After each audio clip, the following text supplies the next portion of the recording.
Welcome दोस्तों। एकात्म मानववाद को समर्पित बाल्यकाल सेवा संस्थान पंडित दीनदयाल उपाध्याय जी की जन्मस्थली धानक्या जयपुर राजस्थान से मैं संस्थान अध्यक्ष बच्चा डॉक्टर आप सभी लोगों को प्रणाम करता हूँ। सभी लोगों को नमस्कार है। आज पंडित दीनदयाल उपाध्याय जी की जन्मस्थली धानक्या जयपुर से आज फिर मैं अपने गांव के लिए जा रहा हूं। यहाँ मेरी पत्नी का स्वर्गवास हो गया है और अब मुझे थोड़े दिन गांव में रहना पड़ेगा। फिर उसके बाद शायद यहीं दीनदयाल जी की जन्मस्थली पे वापस आना पड़ेगा। काम पूरा हुआ नहीं है अभी।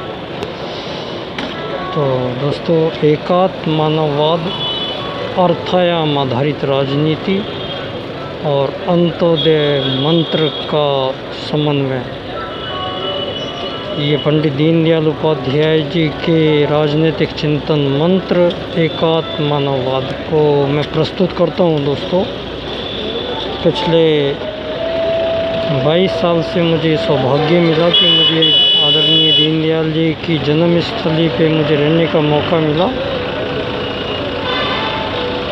और दोस्तों, यहाँ से मेरा लगाव और मेरा जन्म स्थान तुगना बागपत से, तो सामंजस्य बिठाने की जब भी कोशिशें की तो परम पूज्य गुरुदेव पंडित श्री राम शर्मा आचार्य जी, मेरा सौभाग्य कि युग निर्माण योजना का मैं अपने आप को एक संगठक समझता हूँ। मात्र परम पूज्य गुरुदेव के बताए हुए रास्तों पे उनको ढूंढने की कोशिश की है जीवन भर। और ये सब्जेक्ट बन गया है मेरा एकात्म मानववाद एवं समग्र व संपूर्ण वैश्वीकरणवाद। ये एक राजनीतिक दर्शन है दोस्तों, राजनीतिक वाद या दर्शन। तो दोस्तों, ये यहाँ एक ऐसा मुद्दा है ये कि दुनिया में दोस्तों, मनोज जी वेलकम। आज़ादी के बाद से ही एक ये प्रश्न था कि पहले तो ये आज़ादी शब्द ही मानवों के लिए उचित शब्द नहीं निकला। इसी शब्द को मैंने स्टडी किया दोस्तों, तो ये मानव की मानव से आज़ादी, ये टॉपिक ही गलत है। और इस टॉपिक पे जाने का मतलब है कि समय की बर्बादी और हमारे मूल कर्तव्यों से हमें विमुख करके एक नई सृष्टि का सृजन कर देना और उसमें हमें जीने के लिए बाधित करना। तो यहाँ दोस्तों, एक श्रेष्ठ चिंतन का परिणाम मानव जीवन का सौभाग्य भी हो सकता है और एक निकृष्ट चिंतन का ये आप देख ही रहे हैं। आज कोरोना काल में भारत में ये लॉकडाउन का बड़ी मुश्किल से फिर लॉकडाउन हुआ तो जाने का मौका मिला।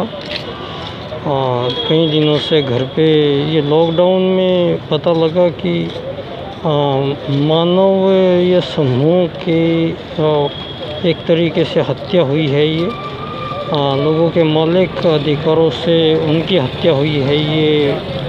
और एक आज़ाद जिसको हम कह सकते थे, उसके मौलिक चिंतनों की हनन हुआ है ये मानवीयता के खिलाफ।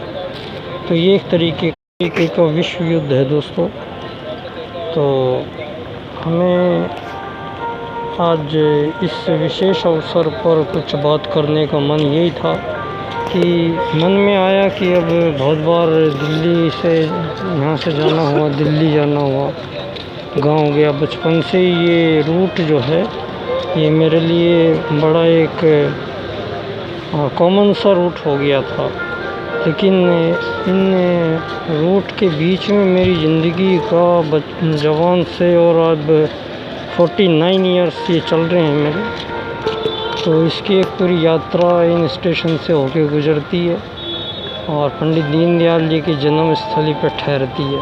22 साल से ये मेरा स्टेशन है तो दोस्तों, कोई ना कोई एक बात रही है जीवन में जो हमें जान लेना बहुत आवश्यक और ज़रूरी है कि मानव जीवन आखिर इससे भी बेहतर हो सकता था क्या इन परिस्थितियों में जो आज हमारे सामने एक पल की भी किसी को फुर्सत नहीं है। ये पूंजीवाद का चरम है, जहाँ दोस्तों जब ये विचार सोच के दुनिया चली थी पूंजीवाद से, तो ये मालिक नौकर, अमीर गरीब की परिभाषाएं ये गढ़ते रहे और मानवों को उसी तरह का जीवन जीने के लिए विवश होना पड़ा।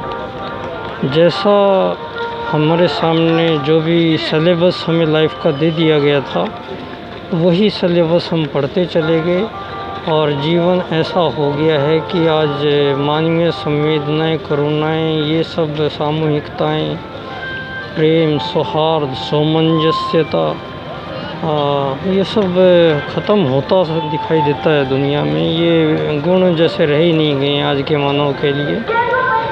और दिखने में यहाँ बहुत अच्छी व्यवस्थाएं हैं, सब चीज़ों की व्यवस्थाएं हैं, लेकिन ये व्यवस्थाएं सिर्फ हमारे समय को गुजारने के दौरान एक यंत्र के रूप में काम करते हैं।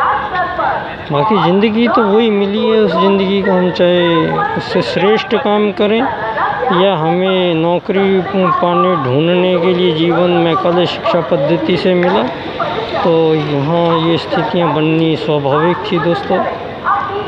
तो ये धर्म, अर्थ, काम और मोक्ष, चार पुरुषार्थ तो दोस्तों आपको समझना ही पड़ेगा, क्योंकि इनके बिना काम चलेगा नहीं है। इन्हीं चीज़ों में मानवीय त्रुटि हुई है और इन्हीं त्रुटियों को ठीक करने का जिम्मा भी इन्हीं का है दोस्तों। तो ये त्रुटियां सारी एक साथ ठीक होंगी अब, क्योंकि ये समय विशेष आ गया है। तो परम पूज्य गुरुदेव का ये युग निर्माण होना है दोस्तों। और दीनदयाल जी का ये राजनीतिक चिंतन मंत्र है एकात्म मानववाद। ये राजनीति का मूल चिंतन मंत्र बनेगा सारे संसार का, सामूहिकता के साथ। और ये वासुदेव कुटुंबकम होके रहेगा, समग्र व संपूर्ण वैश्वीकरण के रूप में। तो 25 सितंबर को दीनदयाल जी की जन्म स्थली पे, उनके जन्म दिवस पर मैं पिछले 4 साल से वहाँ एक व्याख्यान आयोजित करता हूँ। मेरा व्याख्यान का विषय है मानव एकात्मवाद एवं समग्र व संपूर्ण वैश्वीकरणवाद। मैं सारे विश्व के सभी मूर्धन्यों से, सभी बुद्धिजीवियों से और सभी राष्ट्र निर्माताओं से अपील है मेरी, मेरे इस मुद्दे पे जो मेरा विचार है वो आप लोग एक बार ज़रूर सुनें। अगर एक बार सुन लेंगे उसके बाद आप मुझे क्वेश्चन कर सकते हैं, मैं हर क्वेश्चन का आंसर देने के लिए जिम्मेदार हूँ। लेकिन आप मेरा विचार एक बार पूरा सुन लीजिए पहले। तो ये विचार मतलब राजनीतिक दर्शन है, ये दीनदयाल जी का एकात्म मानववाद है, जिसको मैं प्रेक्षित करता हूँ आप लोगों के बीच में। पिछले 8 साल से बाल्यकाल सेवा संस्थान मैंने दीनदयाल जी की जन्म स्थली धानक्या जयपुर में मैंने एक NGO बनाया है, उसके माध्यम से मैं एकात्म मानववाद के लिए मैं काम करता हूँ दोस्तों। और बाल्यकाल में मेरे 7 बच्चे हैं, बहुत सारे बच्चे हैं जिन्होंने मुझे मेरे विषय पे 10,000 से ज़्यादा निबंध लिख के दिए हैं और ये विषय बन गया है। इसको मैंने 2 बार व्याख्यान इस पे हो चुका है और तीसरा व्याख्यान अब करेंगे दोबारा 25 सितंबर को। आप लोग आइए धानक्या जयपुर में, स्वागत है आपका। धन्यवाद।